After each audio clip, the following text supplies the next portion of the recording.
out to her coming to my prenatal appointments, and then soon I was going alone and visiting her in the hospital afterwards to share with her ultrasound pictures. Well, hey guys, it's your girl Ken, and welcome back to the channel Simply Serene.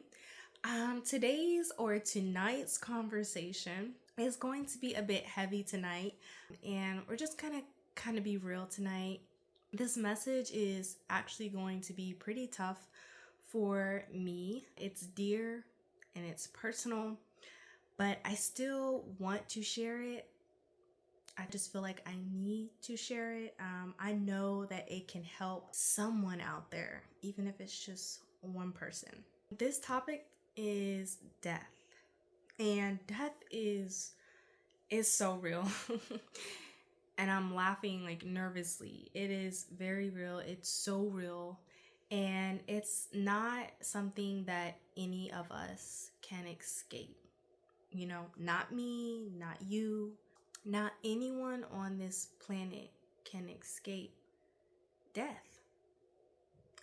I lost my mom 2 months before I brought new life into the world.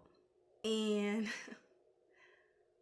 I remember so vividly the moment that my mom told me that she had cancer. I was in the car with my baby's father, though I didn't know at the time I was pregnant, and we had just bought Chick-fil-A. I remember so vividly. And my mom called me and she sounded mad but sad. It was weighted all at the same time, and she just said, "I have cancer. I'm still at the doctor's office now, but they just told me I have cancer." It was no warning, it was no buildup. It was just a massive emotional atomic bomb that she had dropped on me, let alone the atomic bomb that I'm sure the doctor had just dropped on her. I didn't know what to say. I was young. Honestly, y'all, I didn't know how to process what I just heard. I know cancer, automatic ding, it's a bad word, but I just didn't know how to process it. So I said what most people would say. I said the most generic response ever. I said, "What? Mom, I'm so sorry." And I wanted to say more. I knew I wanted to say more. My brain was saying more, my emotions were saying more, but I was in such shock that I couldn't say more. I couldn't process the emotions. So fast forward a little, just a little, my life was falling apart. As my pregnancy progressed, my mom's illness progressed. I remember her coming to maybe 1 or 2 of my doctor's appointments. I know she came to my first ultrasound. I cannot forget that. I still have the picture actually. And it started out to her coming to my prenatal appointments. And then soon I was going alone and then visiting her in the hospital afterwards to share with her ultrasound pictures. I have very vivid memories of this time in my life, and I actually have a lot of regrets. I mentioned I was just so young and so dumb. I remember one moment clearly. She was lying on the sofa. Her legs were up and they were swollen. I mean, swollen. And I remember her just kind of saying, I can't walk. I'm gonna need your help." And she asked if I would stay with her. But it was my birthday weekend, and I had a trip planned to Myrtle Beach with my friends. We were all driving down, and my sister. And I remember I looked at her and I said, "Mom, you know I've been planning this. I'm going to go. I can't just back out of it now." And I was like, "You'll be okay. You're gonna be here with Auntie. You're gonna be okay. I know you will." And I left. Yes, I left. Judge me if you want. I judge myself all the time on it. I beat myself constantly up for that choice that I made, and I think about it. And while I was in Myrtle Beach, I got a call. And I'm sure you're like, what? I already know what this call is. And yes, she had been rushed, not that she died, but she had been rushed to the hospital while I was away, and I couldn't be there with her. And that moment shattered me, like shattered me. But it also changed me. And something shifted inside me. I realized that my mom is really sick right now. Like, she's sick. She's sick. And I could actually lose my mother. And from that point on, I can say that I never left her side, whether it was via text, via communication, via me physically being in the hospital with her after I would get off long shifts. I mean, it would be 10 o'clock at night.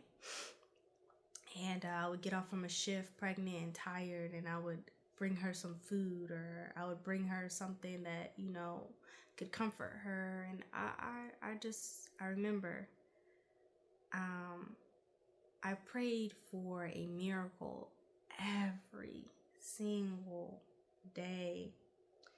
And me, myself, I was actually going through, I just wanted to make sure my mic was on.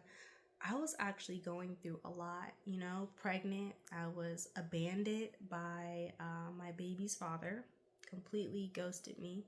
And I was slowly losing the one person who truly knew me, who I could truly confide in, my safe place.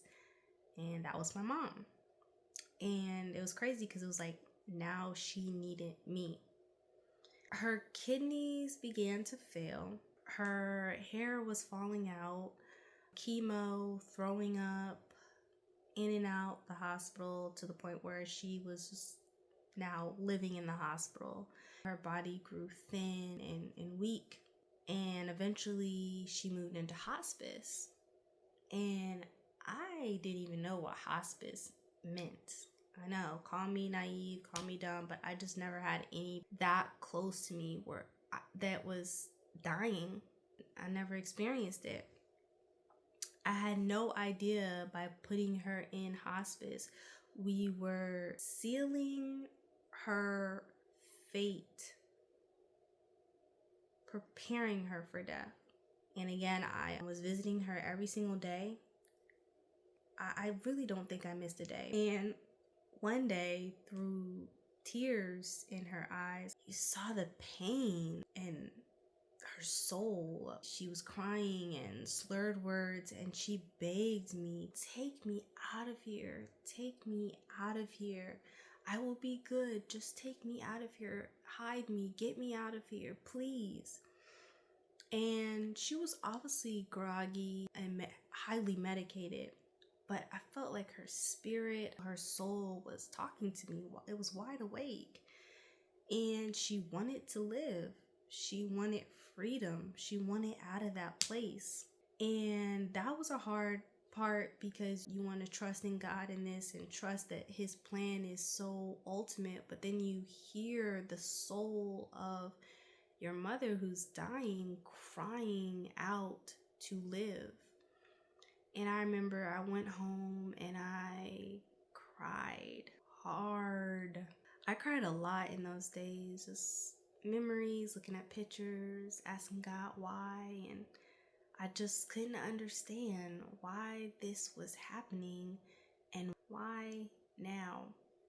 At the same time, I was also hiding my pregnancy. I was going through a feeling of being ashamed.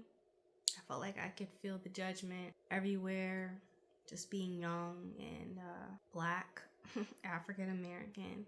And I felt most of the judgment from church members. It was the stares, the whispers, the silent accusations. Oh, she's gonna be just like her mother. And all I wanted more than anything was for my mom to be able to walk through this fire with me and to hold my hand, to baby me, to just tell me it was gonna be okay, because here I am, a young adult, feeling like a baby, about to have a baby, and losing my mom who could guide me through this thing. So towards the end of her life, obviously church member come to visit the sick, and a group from church came to pray over her. And she cried out, "Lord, get me out of here. Heal me. Heal my body, Lord. I know you could take this cancer out." And I remember everyone looking at her like, "Honey, no. You're past that. You're about to die any day now." And you could tell in their eyes, they were like, "No." Is she confused? Obviously, it's the medication, but I still feel like her soul was wanting to live. Then she said something that really hit me deep, and I moved different from that moment on. She said, "Lord, watch over my grandson. I love my grandson, and I am not ashamed." I still to this day don't know if God was speaking through her for me, or if she was speaking for herself, letting something off her chest that she might have been feeling, or if she was really speaking for me because she knew what I was feeling. But in that moment, I just was like, yeah, I'm having a baby. And my mom, her words let me know she had my back, even though she wasn't gonna be here. I just felt free. That shame that I was carrying around and silently and heavily was just, whew, just getting off me. And like I said, maybe she knew, maybe she felt it, the energy, maybe God had spoken to her, maybe she'd always known. I really don't know. But sometimes love finds a way to speak when there's like at the most craziest times. And if you guys are still watching or sticking around, for those who this is resonating with, I would actually like to read to you guys something in my journal to drive home the emotions and the weightiness of losing someone like your mother, grandmother, or someone that is super close to you. So, Ken's notebook here. And I don't know if y'all can see, but this is like 2016. This is almost 9 years ago. This is almost 9 years ago. I don't know if y'all could see that. This particular journal writing is dedicated to my beautiful mother, who is in the hospital right now with lots of problems. Main problem being cancer. I love her so much, and I don't want to lose her. Sometimes at night, I just think of all her pain and suffering. From losing her home to having cancer to a blood clot to almost kidney failure. God will have to come through for her. It's just not fair. Me and my sister try and visit her every night. All I care is that she makes it and she's not alone. I want her to see my little munchkin. She'll be so happy to hold the baby. I'm just keeping the faith. One more, June 3rd, 2016, at 1:45 a.m. I brought Ma, because I called her Ma, some Popeyes to the hospital about 2 hours ago. She was so happy. My mom loves some chicken. August 4th, this was her last month alive. August 4th. To be honest, I'm really sad. Why is God keeping her alive to suffer? Just heal my mom already. The medicine has her mind so messed up. Her words, her thought process is there. It's just mumble jumble. I know she can make it to see the baby. I know it. But it's like she's starting to lose hope. And that's no way to live. I hate how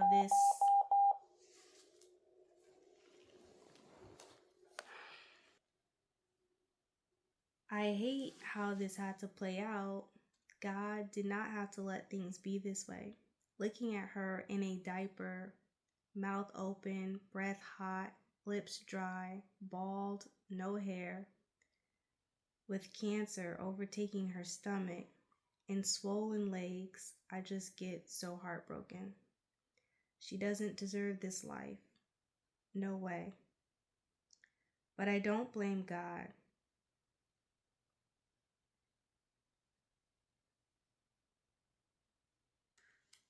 I'll stop there.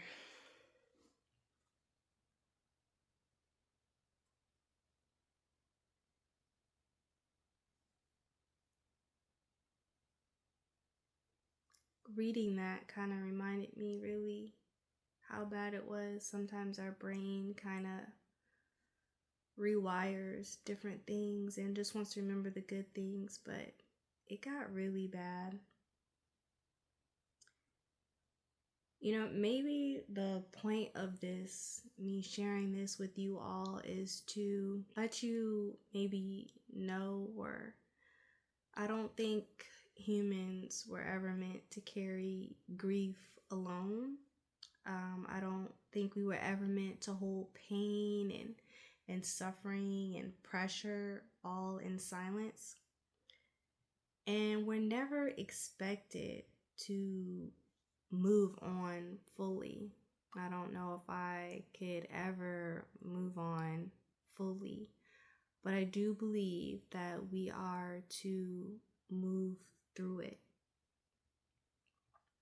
And again, not alone, not by ourselves, but with God, with honest conversation, and with help, whether that be a counselor, therapy, just talking like I'm doing now.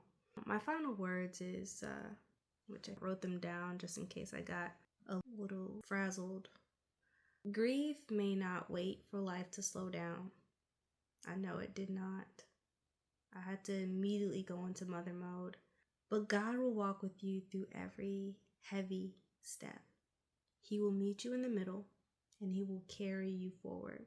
And anybody who is experiencing grief right now or has experienced grief or anything, just feel free to reach out, comment, ask me questions. You can share your own stories. I'm more than happy to hear, converse with you, and maybe even help. You can send me an email, you can send me a message. I promise I will read it and respond. This is a safe space. And again, grief is real, death is real, but so is healing. Healing can be as real as what you just experienced. And so is the long, complicated walk and process of healing. So hopefully this helped you in some shape, form, or way. And just know you're not alone. I'm here, God's here, and I'm hoping that you have a support team as well. Thank you, ladies, for watching this video. Again, I will see you guys in the next video. And I don't think it will be this heavy, but I felt like we needed to talk about this. All right, bye, ladies.